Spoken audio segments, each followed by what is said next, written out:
Hi friend, welcome back to my channel. আমি সকাল সকাল উঠে পড়েছি। উঠে পড়ে এখন আমি তরকারি কাটতে বসেছি। মায়ের একটু হেল্প করে দিচ্ছি। দেখুন কী কী কাটছি। তো এটা খেরো না কি বলে আমি জানি না, খেরোই বলে মনে হয়। এটা কেটে নিচ্ছি এখন।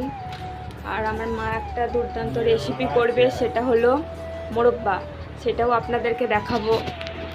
চলুন আপনাদেরকে দেখাচ্ছি। তো এখানে মা এখন মোরব্বাটাকে সেদ্ধ করতে দিয়েছে। সেদ্ধ হয়ে গেলে মোরব্বাটাকে চিনি দেবে, চিনি দিয়ে মানে বসাবে। এখন গ্যাসের ফ্লেমে মানে লো ফ্লেমে এটাকে সেদ্ধ করে নিচ্ছে ভালোভাবে, যাতে রসটা ভেতরে ঢোকে।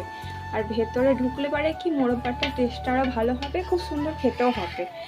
দেখুন এখন মোরব্বাটা সেদ্ধ হচ্ছে, এখনও মানে পুরোপুরি হয়নি, হয়ে যাবার কাছাকাছি আছে। তবে মোরব্বাটা নাকি একটু ফেটে গেলে ভালো হয় খেতে। হ্যাঁ, মোরব্বাটা যখন ফেটে যাবে তখন এর মধ্যে চিনি দেওয়া হবে, তারপরে এতে দেওয়া হবে, অনেক কিছু দেওয়া হবে। এটা দিয়েছে এখন আপনার দিয়েছে, অনেক কিছু দিয়েছে। এটা মাই জানে কী কী দিয়েছে না দিয়েছে, মায়ের রেসিপি তো আমি ঠিকঠাক বলতে পারবো না। তো মা এখন ফোটাতে দিয়েছে, এটাকে ভালোভাবে ফুটবে। তারপরে এটাকে গ্যাসের মধ্যে দেবে না, এটাকে একটা আঁকা ধরাবে। আঁকা ধরিয়ে এটাকে হালকা করে উনুন ধরিয়ে মানে হালকা করে এটাকে ফোটাবে, আর তার মধ্যে চিনি দেবে। ঠিক আছে, এই রেসিপিটা কিন্তু মা বলবে আপনাদেরকে। তো ফ্রেন্ড, বাবা সকাল সকাল 3টে কাঁচা হলুদ নিয়ে চলে এসছে। জানি না কার, আমার জন্য মনে হয় 3টে কাঁচা হলুদ নিয়ে চলে এসছে। হলুদগুলো এখন রেখেছে এখানটায় শুকোতে দেওয়ার জন্য। এগুলো মাখবো। হলুদ মাখলে অনেক কাজ আছে হলুদ মাখাতে, তো এগুলো মাখবো। চলুন আমাদের আম গাছটা একবার দেখিয়ে দিই আপনাদেরকে। আমাদের পুরো বাড়িটি ছোটোখাটো বাড়ি, সেরকম বাড়ি নেই আমাদের, করবো। চলুন দেখাচ্ছি। আমাদের আম গাছে আম ধরেছে, খুব সুন্দর আম ধরেছে।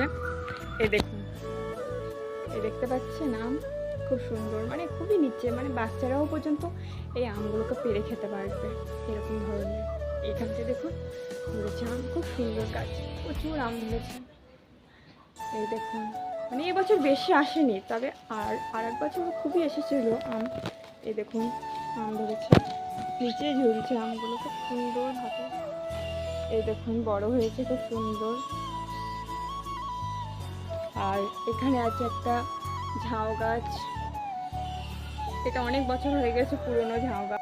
তো দেখুন ফ্রেন্ড, এখানে এখন আমটাকে ভালোভাবে ফোটাবার জন্য উনুনে দেওয়া হয়েছে। এবার এখানে উনুনে মা এবার আমটাকে নাড়াচাড়া করছে, যতক্ষণ না উনুনে আমের মোরব্বাটা লাল হয়ে যাচ্ছে ততক্ষণ না নামাবে না। হ্যাঁ, একটু আঠালো টাইপের হবে, তারপরে আপনার মোরব্বাটি কমপ্লিট হয়ে যাবে পুরোপুরিভাবে। তো মা, এই ভিডিওটা তুমি বলো, মানে কি আমটাকে প্রথমে এনে তুমি কি করেছো?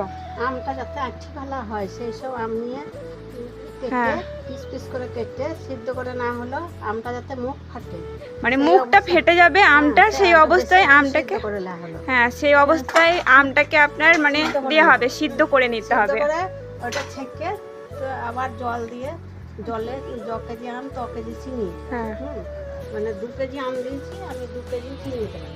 হ্যাঁ, তার মধ্যে কালো জিরে মৌরি, আদা কুচি, হ্যাঁ হ্যাঁ, আর শুকনো লঙ্কাকে গুঁড়ো করে, হ্যাঁ মানে ওই লঙ্কা গুঁড়ো যাতে পাওয়া যায়, ওটা না দিয়ে যে বাড়িতে যে লঙ্কাটাকে আছে সেটাকে আপনাকে মানে পেস্ট করে নিতে হবে হালকা ভাবে, মানে খুবই গুঁড়ো করবেন না, যাতে মানে লঙ্কাটা থাকে হালকা হালকা। সেই লঙ্কাটা দেওয়া হলো, আর আদা দিতে হবে এর মধ্যে, লাস্ট মোমেন্টে আদাটা দিতে হবে। এলাচ দেওয়া হলো, এলাচ দেওয়া হয়েছে। হ্যাঁ, দিয়ে ফুটিয়ে আমটাকে যাতে আঠা আঠা হয় সেই অবস্থায় রেখে তখন এটা খুব ঠান্ডা হলে এটা কৌটোর মধ্যে ওটা ভরে তখন মানে মাঝে আপনার মাঝে রোদে আজকে দিতে হবে। ভরবে না আমটা, আজ যেহেতু তৈরি করলো হ্যাঁ, কাল সকালে পুরো ভরবে, ঠান্ডা হয় যেন সেই পুরো অবস্থা। ঠান্ডা হয়ে আমটাকে আপনার কালকে সকালে মানে ভরে নেওয়া হবে। হুম, ঠিক আছে, এখনো দেখুন আমগুলো মানে হালকা লাল হতে চলেছে এখন পুরোপুরি আমি যখন- লঙ্কা গুঁড়োটা দিইনি, এবার দেবো মানে গুঁড়ো আর লঙ্কা এলাচ গুঁড়োটা দেবো। আর এলাচটা মানে লাস্ট মোমেন্টে দেওয়া হয়, এটা বুঝতে পারলেন? মানে আপনারা বাই স্টেপ যদি না ফলো করেন মানে এটা, তাহলে কিন্তু আপনাদের আমটা ভালো হবে না। আর সেদ্ধটা আপনার হলো মেন, সেদ্ধটা ভালো সেদ্ধটা করলেই, যেন ভালো করে সেদ্ধ হতে হবে। হ্যাঁ ভালো সেদ্ধ হলেই আপনার মোরব্বা খুব সুন্দর হবে। হুম। হ্যাঁ, হ্যাঁ, তাহলে অল্প সেদ্ধ করলে মানে রসটা ঢুকবে না। ঢুকবে না। হ্যাঁ, আর চিনি জলের মধ্যে আম পড়লে পরে শক্ত হয়ে যায় একটু। হ্যাঁ, এই জন্য তার জন্য সেদ্ধটা একটু বেশি করে নেবেন, চিনি দেবেন না, হুম। চিনি আগে দেবেন না ভুল করেও, আগে আমটা ভালোভাবে ফাটিয়ে সেদ্ধ করে নেবেন, মানে যাতে ফেটে যায় সেদ্ধ হওয়ার টাইমে আমটা। ওই ঠিক আছে। 2 কেজি চিনিতে হ্যাঁ। 500 জল দেওয়া হলো। হ্যাঁ 500 জলে তখন ওটা গলে গেলে পরে ফুটে গেলে তখন আমটা ফেলে দিতে হবে। হ্যাঁ, হুম, এই অবস্থা। ঠিক আছে, আপনারা দেখুন। হুম। তো ফ্রেন্ড, আমি আজকেকার মতো এখানে ব্লগটি এন্ড করছি, আবার কাল দেখা হবে। আর আপনারা কিন্তু যে যে সাবস্ক্রাইবার করেননি আমার চ্যানেলটি সাবস্ক্রাইব করে দেবেন, আর পাশে থাকা বেল আইকনটি প্রেস করে দেবেন যাতে সব নোটিফিকেশন আপনাদের মোবাইলে ঢোকে। ঠিক আছে ফ্রেন্ড, সাবস্ক্রাইবটা করবেন প্লিজ, তাহলে আমরা সাহস পাবো অনেক ভিডিও দেওয়ার চেষ্টা করবো আপনাদেরকে। ঠিক আছে, বাই বাই।